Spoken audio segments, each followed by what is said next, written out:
आप देख रहे हैं हमारा YouTube चैनल दी सच्चा भारत और आज के इस बुलेटिन में आपका स्वागत है। जोधपुर के मथुरादास माथुर अस्पताल के कोविड सेंटर में हर सवा मिनट में ऑक्सीजन का एक सिलेंडर खत्म हो रहा है। यहां रोजाना 1200 सिलेंडर तक काम में आने लगे हैं। ऐसे में कोरोना संक्रमण की भयावहता का अंदाजा लगाया जा सकता है। इतनी भारी मात्रा में ऑक्सीजन सिलेंडर की खपत के बावजूद मरीजों की ओर से प्रेशर नहीं मिलने की शिकायतें आ रही हैं। दूसरी तरफ मरीजों की बढ़ती हुई तादाद के मद्देनजर अब बरामदों और कॉरिडोर तक में बेड लगा दिए गए हैं। हालांकि एमडीएम अस्पताल के मरीजों को ऑक्सीजन मिलती रहे, इसके लिए जिला प्रशासन ने पूरे प्रयास किए हैं। जोधपुर के प्लांट के अलावा ब्यावर अजमेर से भी ऑक्सीजन मंगवाई जा रही है। सर, यहाँ की स्थिति अभी ठीक है। जितने सिलेंडर आ रहे हैं उतने हम सप्लाई कर रहे हैं और आज की तारीख में स्थिति नॉर्मल है।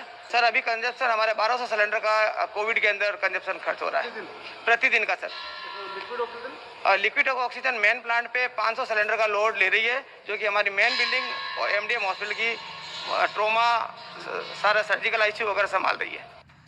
यहाँ एक सिलेंडर की कीमत सरकार ने 300 रुपए तय की है।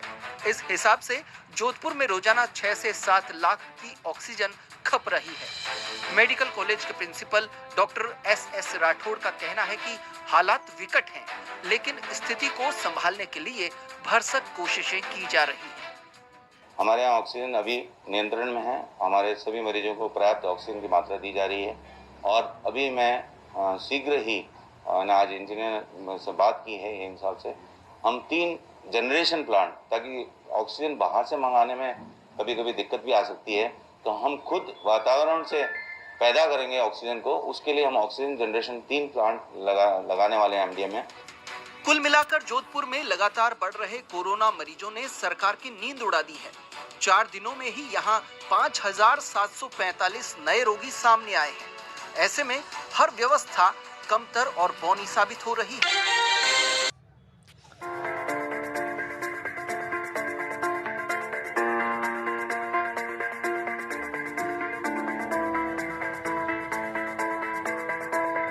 कोरोना संक्रमण प्रदेश में तेजी से फैल रहा है। ऐसे में स्वास्थ्य विभाग भी इसे लेकर अलर्ट है। पाली के बागड़ अस्पताल में तो भीड़ कम करने के लिए सामान्य सर्जरी पर ही रोक लगा दी गई है। अस्पताल प्रशासन ने साफ कह दिया है कि फिलहाल केवल गंभीर मरीजों के ऑपरेशन ही किए जाएंगे। पाली के बागड़ अस्पताल में सामान्य सर्जरी कराने वालों को फिलहाल इंतजार करना पड़ रहा है। ऐसा इसलिए क्योंकि कोरोना के बढ़ते मामलों को देखते हुए मरीजों को सर्जरी के बाद इन्फेक्शन ना हो। ऑपरेशन भी जो इलेक्टिव ऑपरेशन बंद है, सिर्फ जो इमरजेंसी ऑपरेशन है वही चालू रहेगा। ऑपरेशन का हमने बताई दिया आपको, क्योंकि पूरा हॉस्पिटल कोविड हॉस्पिटल में कन्वर्ट हो चुका है, तो हमारे पास सामान्य लोगों के लिए सिर्फ इमरजेंसी बेड ही बचे हैं जी। तो इमरजेंसी में ही अगर ऑपरेशन होगा तो इमरजेंसी में होगा, और जो ऑपरेशन सामान्यतः जो ऑपरेशन है वो बंद रहेंगे। बांगड़ अस्पताल में प्रति माह लगभग 200 ऑपरेशन होते थे। लॉकडाउन के बाद अस्पताल में ऑपरेशन की पूरी व्यवस्था चरमरा गई है। अस्पताल में 3 ऑपरेशन थिएटर हैं। प्रत्येक ऑपरेशन थिएटर में 2 टेबल हैं, यानी अस्पताल में एक समय में 6 ऑपरेशन हो सकते हैं। कोरोना संक्रमण काल से पहले एक ओटी में गर्भवती महिलाओं के ऑपरेशन किए जाते थे। बाकी के 2 ओटी में ईएनटी और अन्य ऑपरेशन किए जाते थे। सरकारी आदेशों के अनुसार जब से लॉकडाउन लगा था, उसके बाद जो रूटीन सर्जरी हो रही थी, चाहे ईएनटी हो सर्जरी हो, वो बंद कर दी गई थी। सामान्यतः हमारे ईएनटी की 20 से 30 मेजर सर्जरी, रूटीन सर्जरी होती थी, जो कि पिछले 1 साल से बंद है। इमरजेंसी सर्जरी सारी होती है, लेकिन पिछले 1 साल से रूटीन सर्जरी बंद है, तो लगभग 300 से 400 केसेज हमारे अभी भी पेंडिंग है। ईएनटी रोग विशेषज्ञ की माने तो प्रति माह 40 से ज्यादा मरीजों के ऑपरेशन होते थे, लेकिन अब इक्का दुक्का ही हो रहे हैं। कोरोना संक्रमण के कारण हर कोई सतर्कता बरत रहा है। ऐसे में पाली के बांगड़ अस्पताल में मरीजों में इन्फेक्शन से बचने के लिए सिर्फ इमरजेंसी ऑपरेशन ही किए जा रहे हैं। इससे सामान्य सर्जरी कराने वालों को लंबा इंतजार करना पड़ रहा है। साथियों, आज की स्थिति में हमें देश को लॉकडाउन से बचाना है। मैं राज्यों से भी अनुरोध करूंगा कि वो लॉकडाउन को अंतिम विकल्प के रूप में ही इस्तेमाल करें। लॉकडाउन से बचने की भरपूर कोशिश करनी है और माइक्रो कंटेनमेंट जोन पर ही ध्यान केंद्रित करना है। हम अपनी अर्थव्यवस्था की सेहत भी सुधारेंगे और देशवासियों की सेहत का भी ध्यान रखेंगे। सीएम अशोक गहलोत मंगलवार को वीसी के जरिए प्रदेश के नगरीय निकायों के महापौर, उप महापौर, नगर परिषद सभापति, उप सभापति, नगर पालिका चेयरमैन एवं vice chairman, CEO, commissioner, EO, स्वच्छता कर्मियों आदि के साथ कोरोना संक्रमण, वैक्सीनेशन तथा मुख्यमंत्री चिरंजीवी स्वास्थ्य बीमा योजना पर संवाद किया। उन्होंने आह्वान किया कि मुख्यमंत्री चिरंजीवी स्वास्थ्य बीमा योजना में अधिक से अधिक लोगों के समय पर रजिस्ट्रेशन करवाएं। भारत बायोटेक ने कोवैक्सीन उत्पादन क्षमता बढ़ाकर 70 करोड़ खुराक सालाना की। कंपनी ने कहा कि विनिर्माण क्षमता में वृद्धि हैदराबाद और बेंगलुरु स्थित विभिन्न कारखानों में चरणबद्ध तरीके से की गई है। जोधपुर फ्लैट में मिला फिलीपींस के एक नागरिक का शव, जांच में जुटी पुलिस। जोधपुर में हैंडीक्राफ्ट फैक्ट्री में प्रोडक्शन मैनेजर के रूप कार्यरत विदेशी व्यक्ति का शव उसे फ्लैट पर संदिग्ध अवस्था में मिला, जहां पुलिस ने शव को कब्जे में लेकर जांच पड़ताल शुरू कर दी है। शादी में 50 से ज्यादा मेहमान तो 25,000 जुर्माना।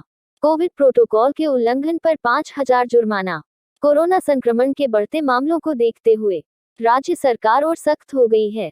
यही वजह है गृह विभाग ने विवाह समारोह में भीड़भाड़ को रोकने के लिए महामारी एक्ट में संशोधन करके नए दिशा निर्देश जारी किए हैं, जिसमें शादी में 50 से ज्यादा मेहमान तो 25,000 जुर्माना और कोविड प्रोटोकॉल की पालना नहीं होने पर 5,000 जुर्माना लगाने का प्रावधान किया गया है।